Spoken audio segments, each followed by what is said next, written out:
is love on the Queer Family Podcast. Love is love. So first of all, you need to know that in France at the time, there was no way for me to have a kid legally. Okay. For like fertility care is not allowed for a single woman or a single person. Yes. Right. Okay. So like adoption, I could do it, but like I knew I had zero chance. Like Right. they're very conservative. They're never like going to place with, they would never give it to someone who's like single and doesn't make a lot of money, or like unstable, income situation, plus is out on the internet, as a queer non-binary ace person. That would never happen. Hey folks, welcome to the Queer Family Podcast, the show all about family, but with gay, as we like to say. My name is Jamie. I'm your host, and you are tuning in, folks, to the show whose mission is to uplift, highlight, normalize, and celebrate queer families. And that's exactly what we're doing today. In today's episode, I interviewed Aline, who is a non-binary, asexual, aromantic, single parent by choice. That was a mouthful, and it's true. And I learned a lot in this episode, and I think you are going to too.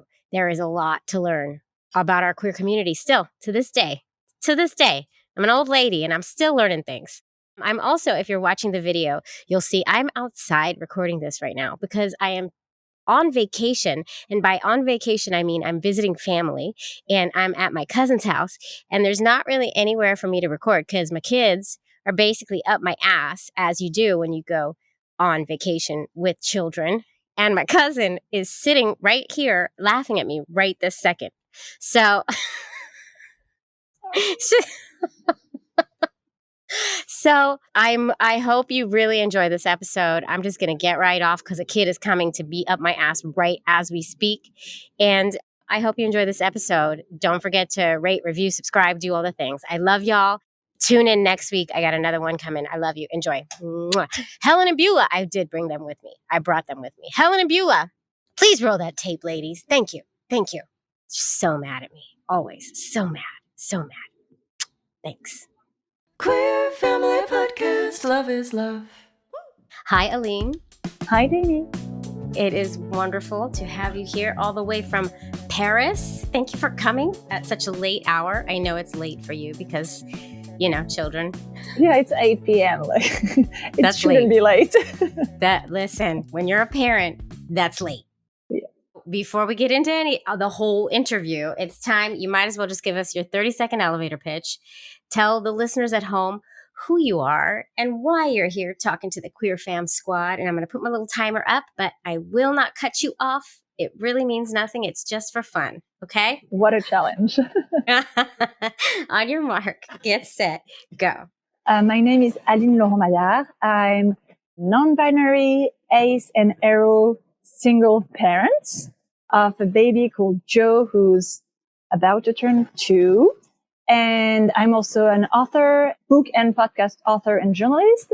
And I just released my first podcast in the US called Free From Desire, which is about my path to accepting that I'm ace and like rethinking what intimacy is and why we're so obsessed with sex as a society. And we just won a Tribeca Award for this podcast. So we're very excited.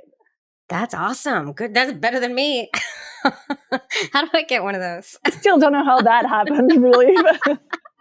I think amazing. It's just a French accent. They were like, intriguing, exotic. It's beautiful. I mean, the way you just said your name, I could never repeat how you said your full name, but it was beautiful. Well, if you listen to the credits of the podcast, it's the US editor who's like listing the credits, and she stumbles. Of course she does. I would stumble too. Like there are like half of the team was French, so she's just like, how do I do that?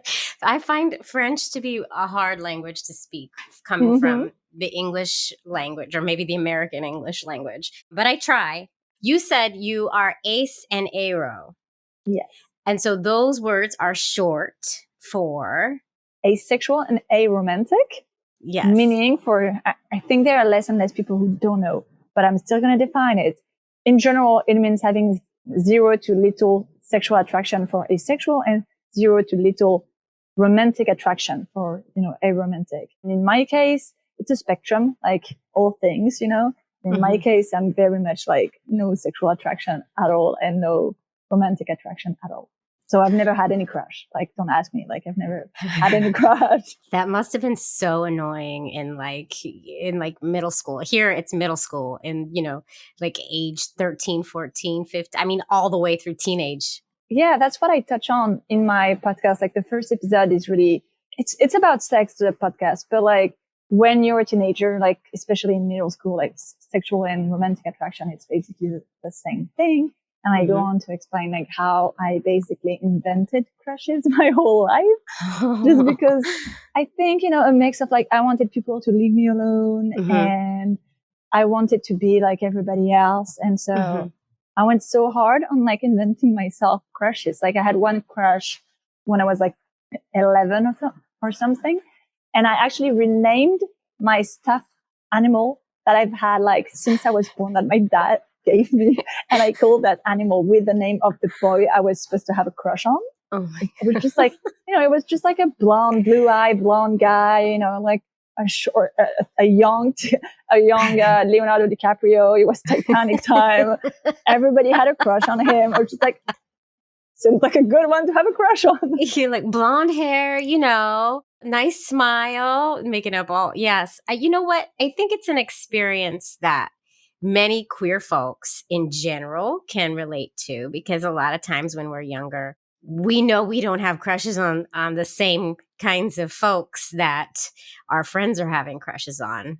I think a lot of us make things up in our youth to try to just fit in and be a part of. Yeah. And some people in the LGBTQ community think that asexual don't have the rights or don't belong in the community. Like I know Yasmin Benoit, who's like an asexual advocate, was a Grand Marshal at NYC Pride, and she got a lot of bullying coming after that.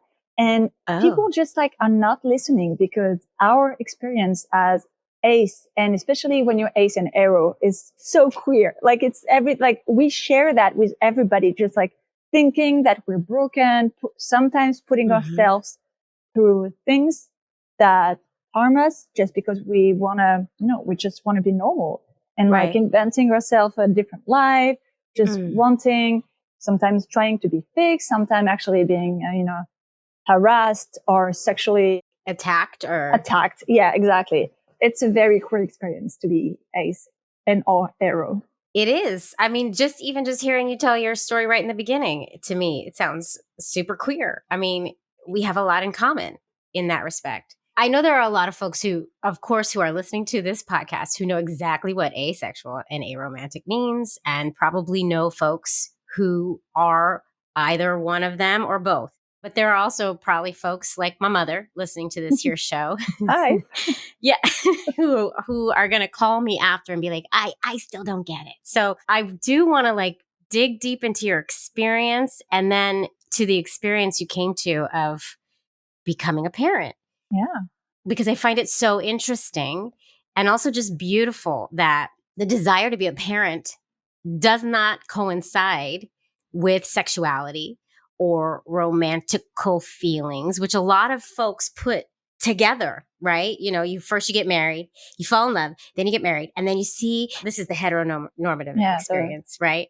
And then you see, you want to create a little mini me of the two of you, and it doesn't happen that way necessarily. So let's go in. But I mean, a lot of people want to have kids, like they know they want to have kids before they meet the one. So it is a proof that you don't need to be in a relationship to want to have kids, Just really weird to me that it's, when I was a teenager, I always like dreamt of having a kid. Like literally I will like make up stories before I would like fall asleep, and just thinking about how I could get a kid. And it was insane because I was a teenager and I didn't want to be a teen parent. But like, I like the idea of having a plan and, the possibility. I love just to know that I could be a parent. And so, of course, I will make like completely insane stories. Like it was Angelina Jolie adopting kids. So I would imagine I go travel in Africa and come back with a kid that someone gave me because they were too poor. It was just like handed them to you. The things we dream you're about. Right. Take our kid. Oh my God. Exactly. So it was stupid, but it's interesting. Look, doing this podcast, I I had to go back and like dig my memories. I went through my archives, typing some keywords in like, Facebook Messenger, my old email addresses and all that. Thinking about all of it, I've always knew that I was going to be, like a single parent. Mm-hmm. And somehow at some point in my early 20s, I think I gave up on like being proud of being different.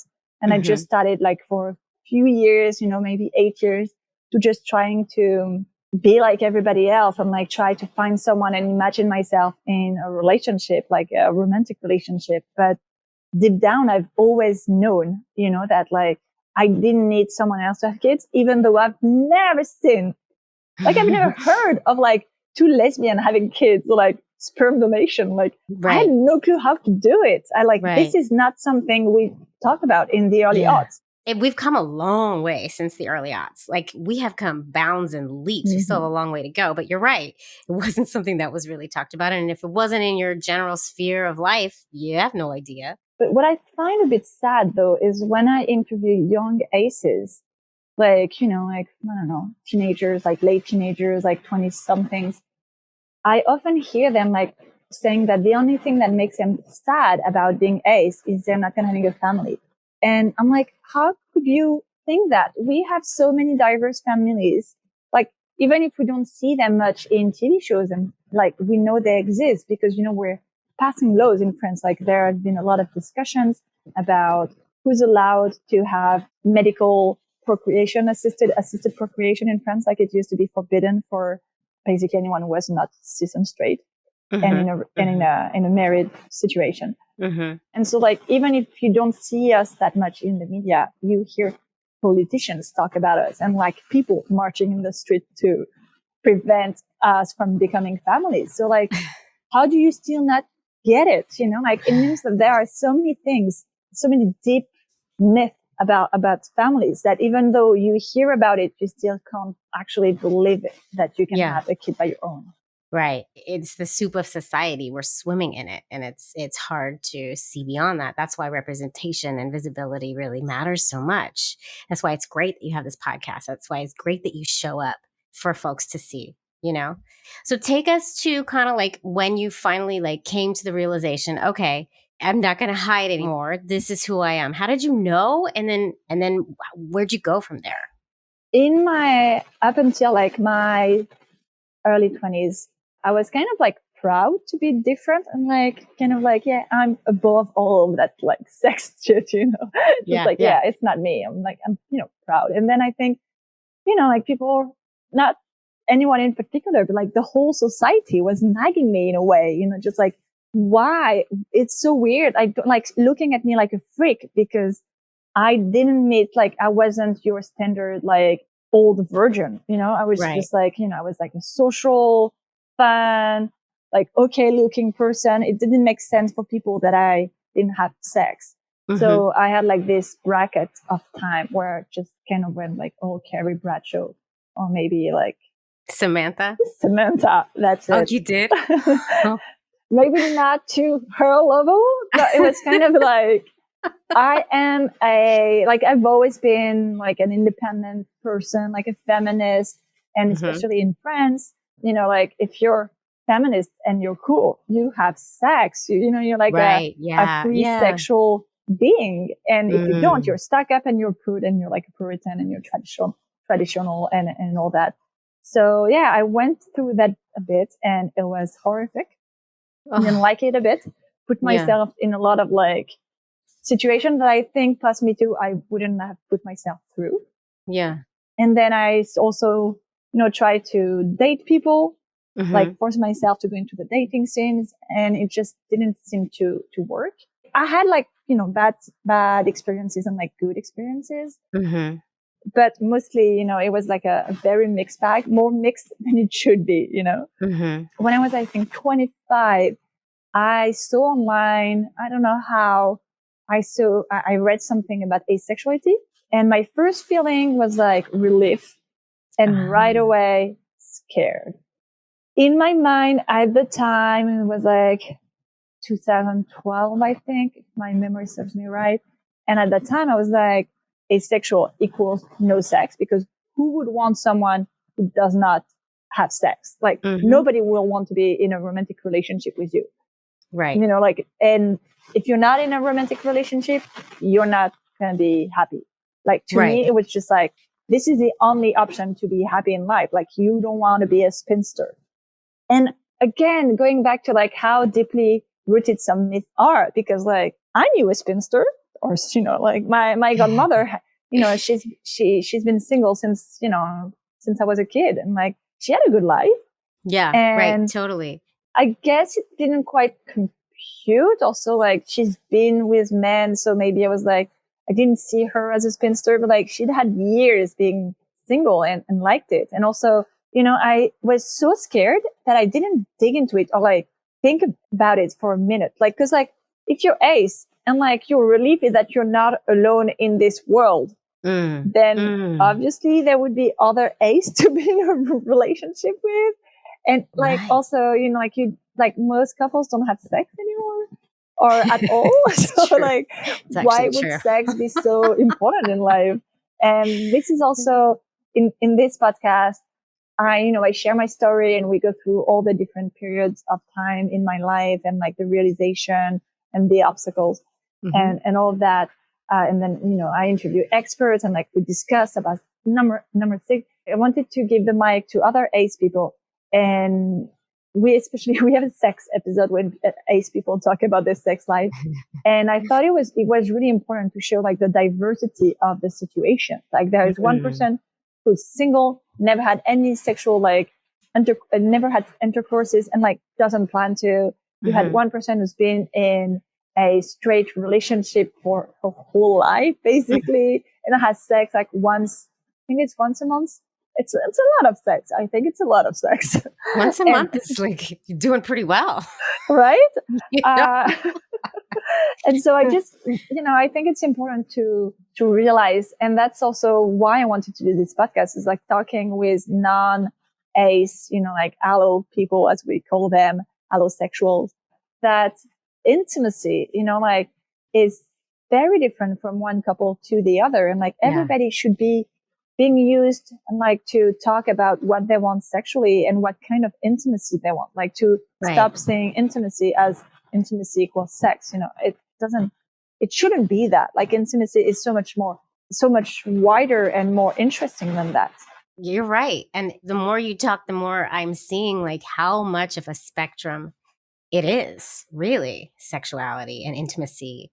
Yeah. I mean, every single relationship is totally different when you really think about it. There's room for everyone. You know what I mean? Like, everybody's allowed on the queer bus. Let's do this and let's open the eyes up to all the world of, you know, like the more we open our eyes, the better this world's going to be. The one thing that I love about being queer is like some of us are trying to question how our society is built and like reinvent things in a more healthy way.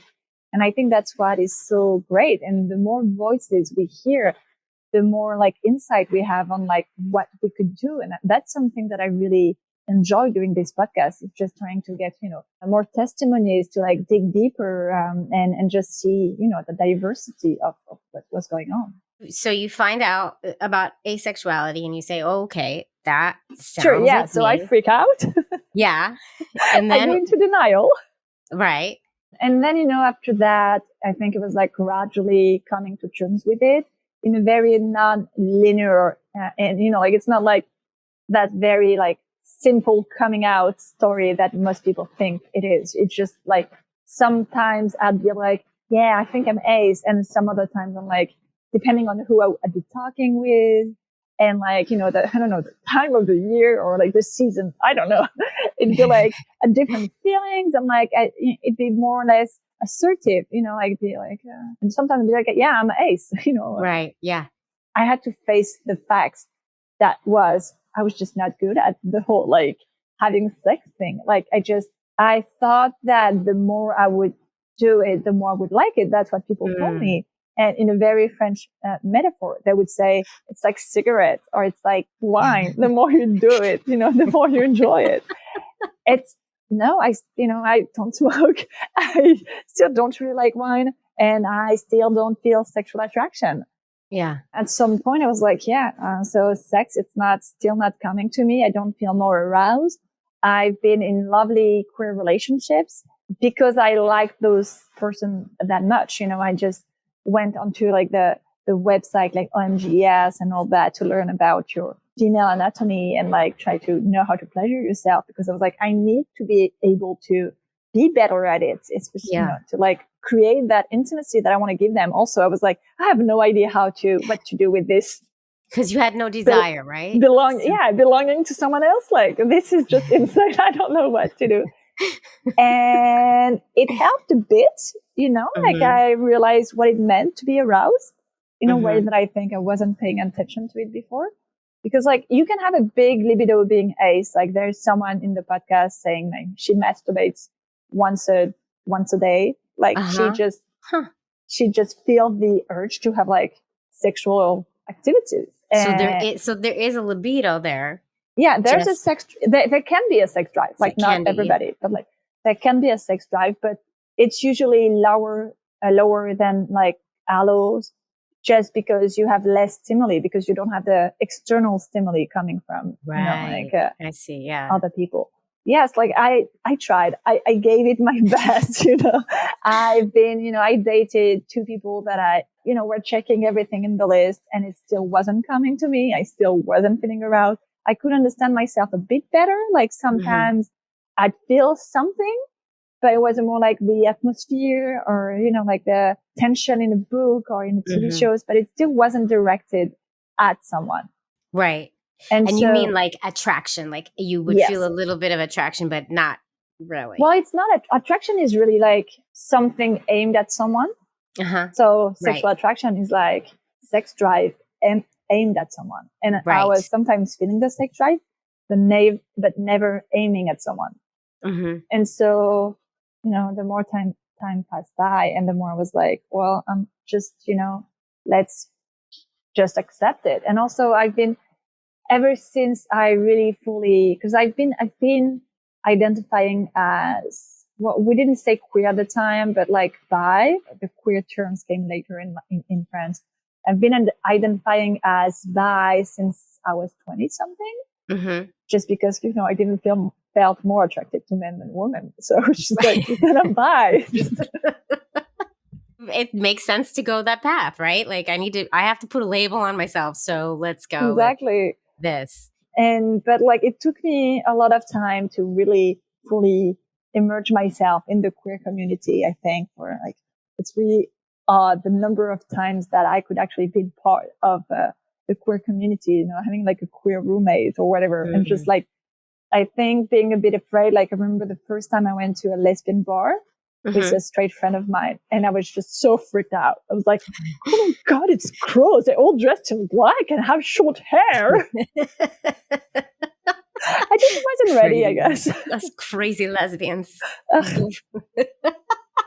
Right. Because the truth is you don't identify with them, with lesbians. And like the A is in our acronym for a reason, because you're a part of this community, LGBTQIA, right? But it's a bit weird being ace when you've had or you have a relationship, especially when you're ace and aro, because I'm bi in I'm pan, in what I've done in my life and who I could still be in a relationship with. Because I don't see myself in a romantic or sexual relationship, but there are other relationships, what I call a physical relationship, just like I've had like one friends with benefits where like our thing was just like more or less just like being in bed naked and just like basically being a couple, but with very little sex, like being a friends with benefit couple with, I bet you that's like a lot of married couples, to be quite honest.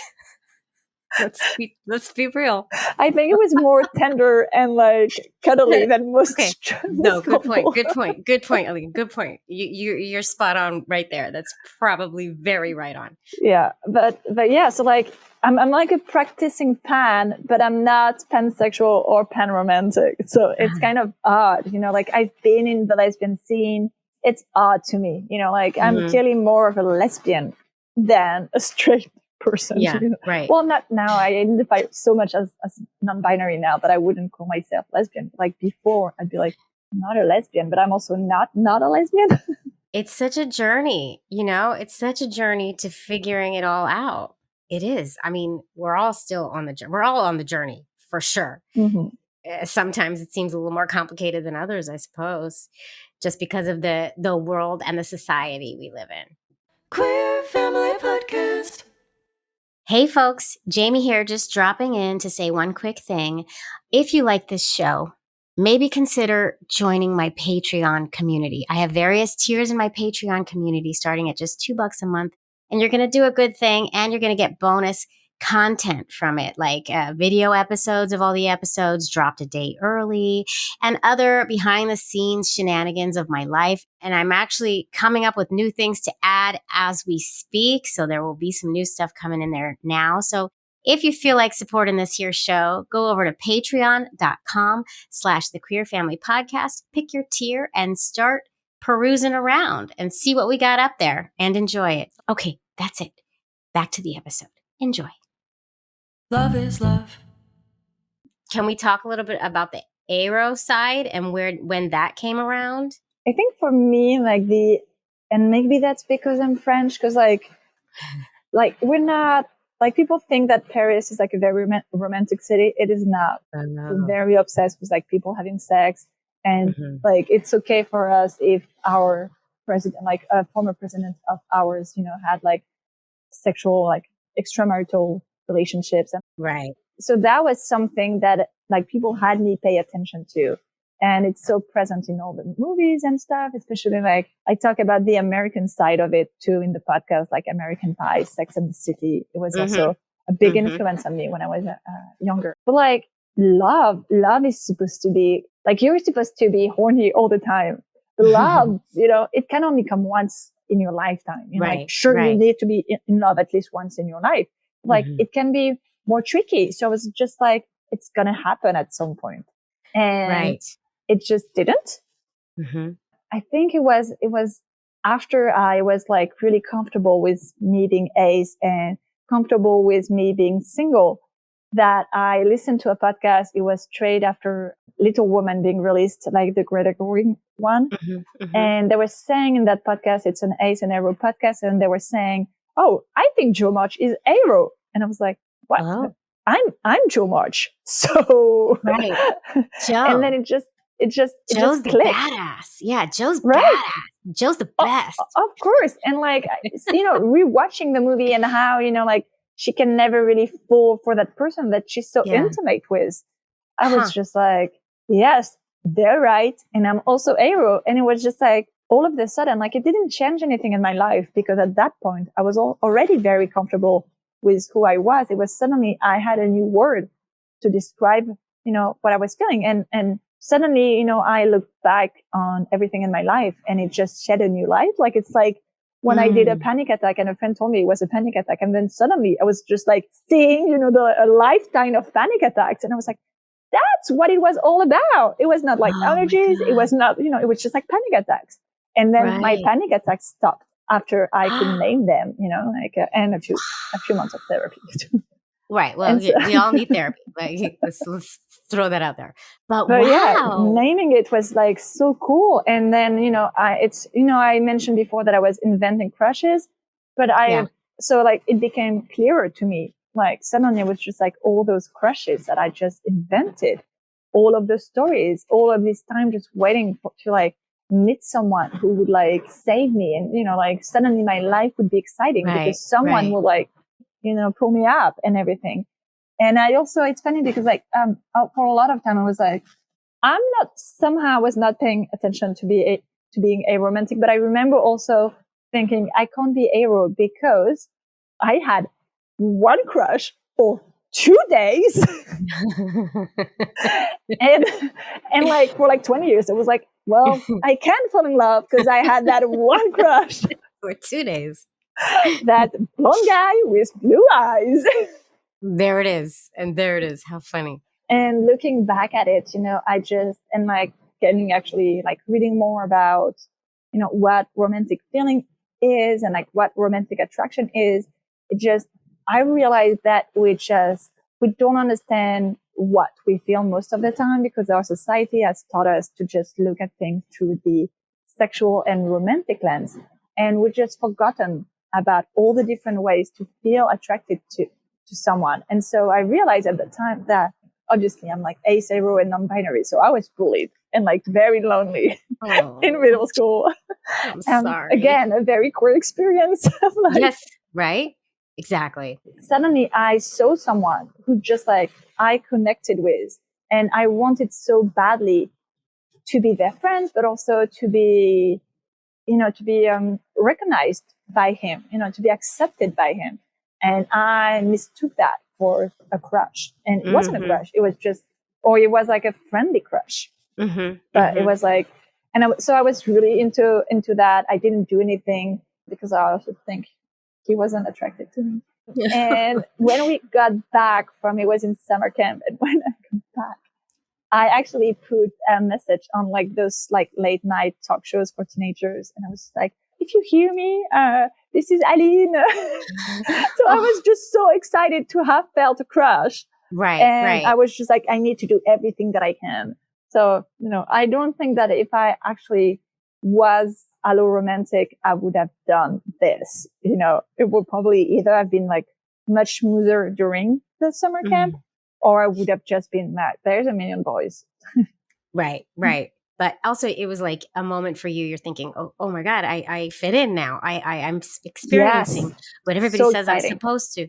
It's so funny. As you're talking, I'm thinking about like, I always get annoyed at this with movies all the time. Like it'll be a movie about engineering. It'll be a movie about space flight or something. And no matter what, they always put a love affair in or a romance. I actually work, like most of my journalist work is about LGBTQ representation in media, especially in fiction. So I really care about like queer people being in TV shows.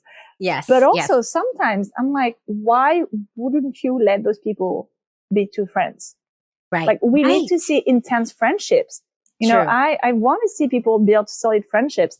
And like most of the friendships that are like deep are either between men, like Sherlock and Watson.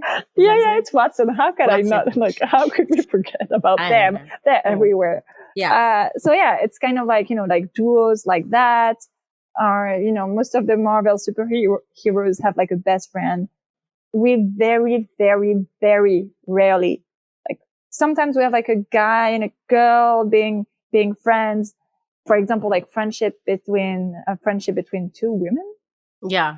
Like even like Booksmart, it's a lesbian and a straight woman. So like there's no like fried green tomatoes. Oh, I just saw that one, but I loved it. I watched the whole thing, and I loved the friendship between Kathy Bates and the old lady. It was just like I loved it. And obviously, like I'm no fool. Like the other one was not a friendship relationship. Like we all know that, Right.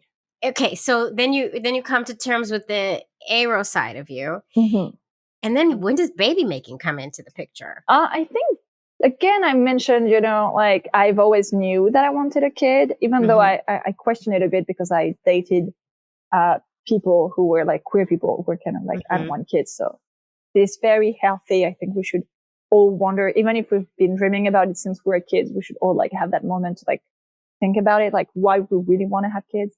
And I kept saying to all of my close ones, like, if at 30 I don't have a kid, I'm not in a relationship, remind me to make a kid to have a kid by my own. So like this is something I've said like my whole 20s. So just and I think more or less when I was turning 3, I started like sometimes laying in my bed at like 11 a.m. just living my best life, wondering like, am I ready to give that up? And it was like, no, you're not ready. You're not ready. And then one day I came back from like, I was visiting some friends in Australia, and I told my sister, oh my God, you have no clue. Like Sydney is so cool. You have like so many kids and like people pushing strollers and she looked at me and she said, I don't think it's Sydney, Aline. I think you're just seeing strollers everywhere now. And I was just like, you're right. Let's do it. It's time now. Go time. Let's do it. And and the plan was like, and then I went straight in. And how did you do it? What did you do? It's complicated. Uh-oh.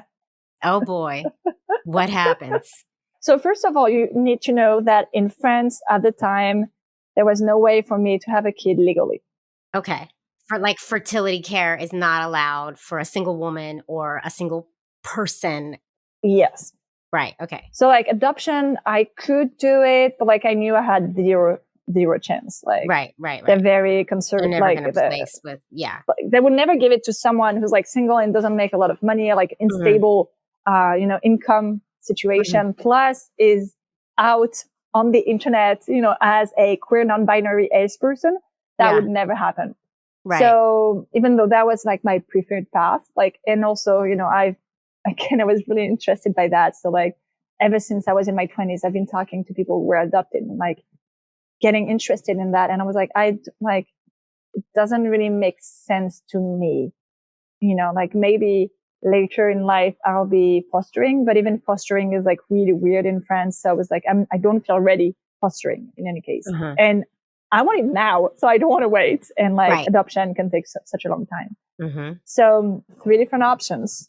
It's funny because I listened to a podcast of yours recently, and the person was like actively being in this process, and like she called it like looking for Superman.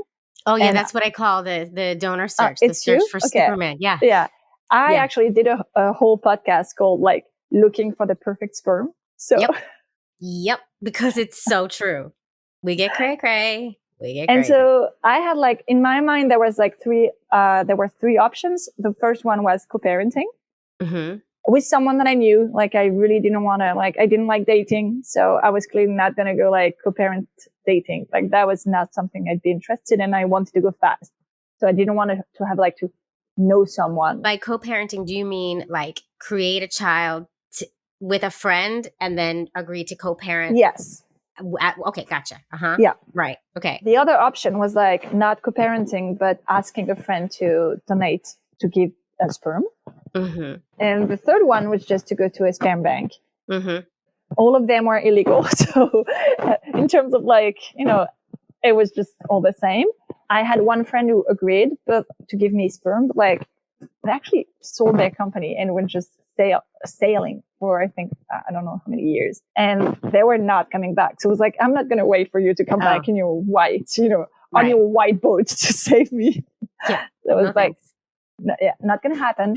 And so when I was about to start the whole process with a doctor to get sperm from a foreign bank, then I had a friend of a friend who came to me and he was like, I'm serious. Like, I want to co-parent with you. He was a gay man who was raised by a gay man and a lesbian mother who met on, like a gay magazine, Wow. He knew all about co-parenting because like he's been through it. Like, and we talked a bit and we're like, sure, like you're not a close friend, but I've known you for like over 10 years and, like you're the best friend of a close family friend of mine. So just let's do it. Like I didn't really care about how I conceived, like initially I wanted to adopt. So I really didn't care about genetics and the genetics. I thought I didn't care. Let's say that at the beginning, I was like going into that adventure thinking that I didn't care about having the same genes as my kid. And I didn't, I just like thought that there was pros and cons to all of those scenarios. We did the whole under COVID. So like in France, we legally could not get out of our apartment. We'll be fine. And like after a few fines, we'll actually be like we could go to jail. Like it was insane. Wow. Not because like we care about health. Like we're really not a country that cares about the health, just because our government thinks that we're babies. Right. And we need to be told, like to be put away, put to the corner. Oh my God. So like we did the whole thing, like sort of lying and like undercover, like, just like taking him in my bedroom and me in the bedroom. I don't think I need to explain that podcast. But you did it the old fashioned way. Old fashioned way. Definitely. Yes. Artisanal, as we say in French. Wow. Okay.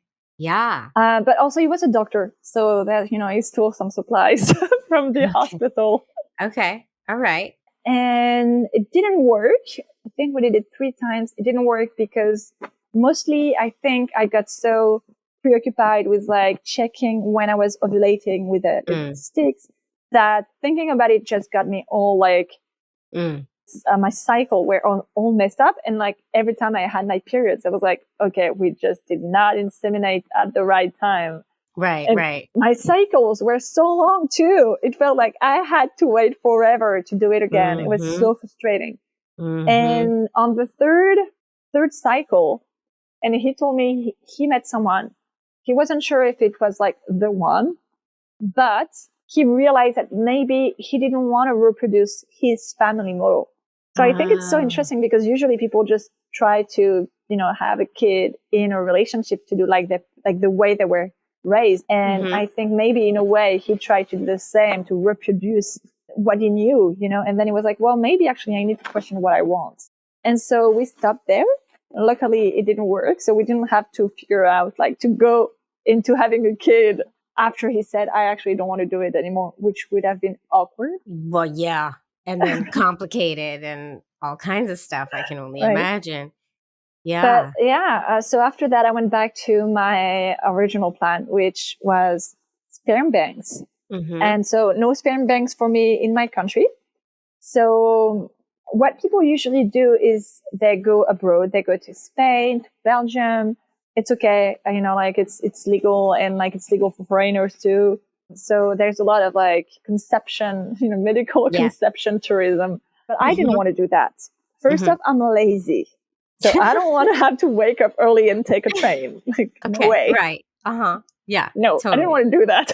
Okay. Yeah, I get that. And also out of principle, like I didn't see why I had to flee my country to have a kid. Like it made 0 sense to me.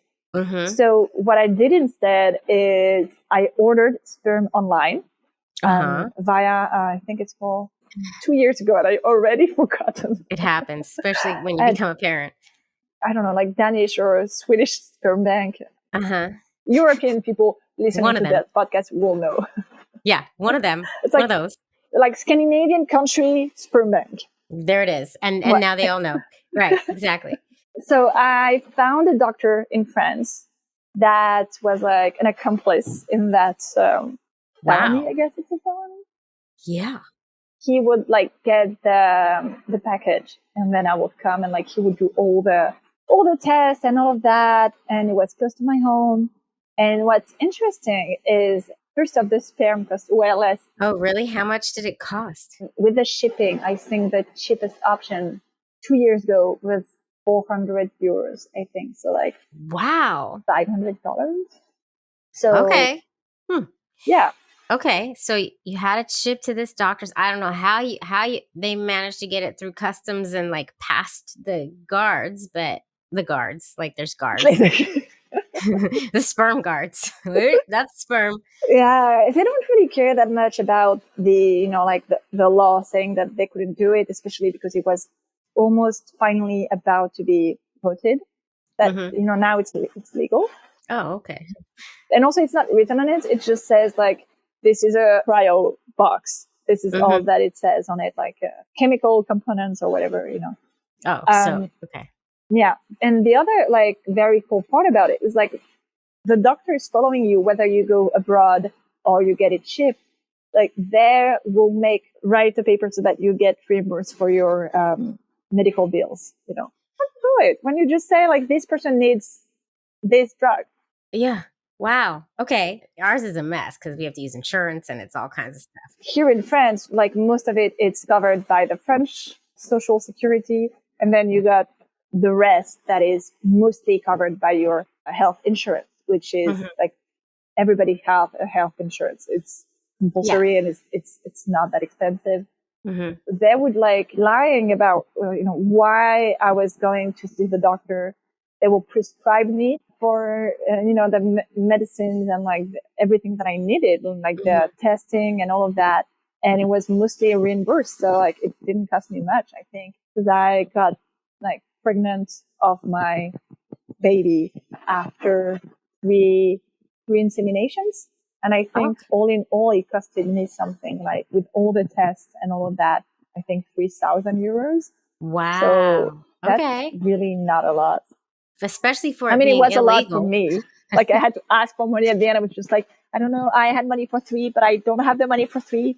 Dad, please, I beg you. Oh my God. Wow. Amazing. And so you got pregnant and then pregnancy was fine. Not the first one, but the second one was fine. Oh, you've done it twice. Yeah.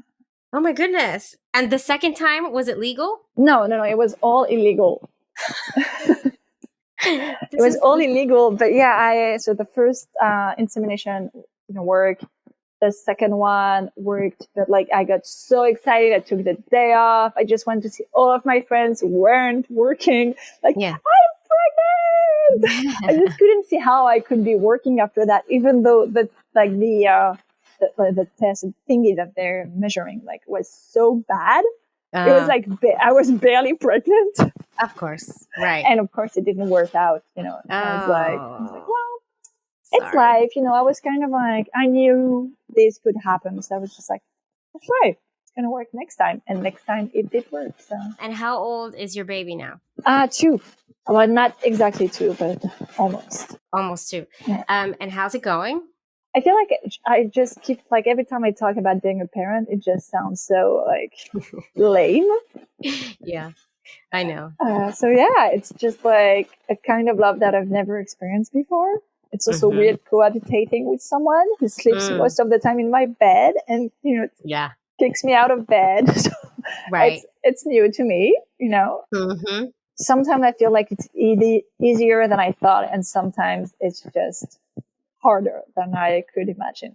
Yeah, that's just there it parents. is. It's hard, but it's beautiful at the same time. And that's awesome. And I'm just so glad that you're out there like being visible and showing up for others who might not see the representation in the world around them. Well, because I think there are probably a lot more asexual and aromantic folks out there that just are just feeling so lost. Many.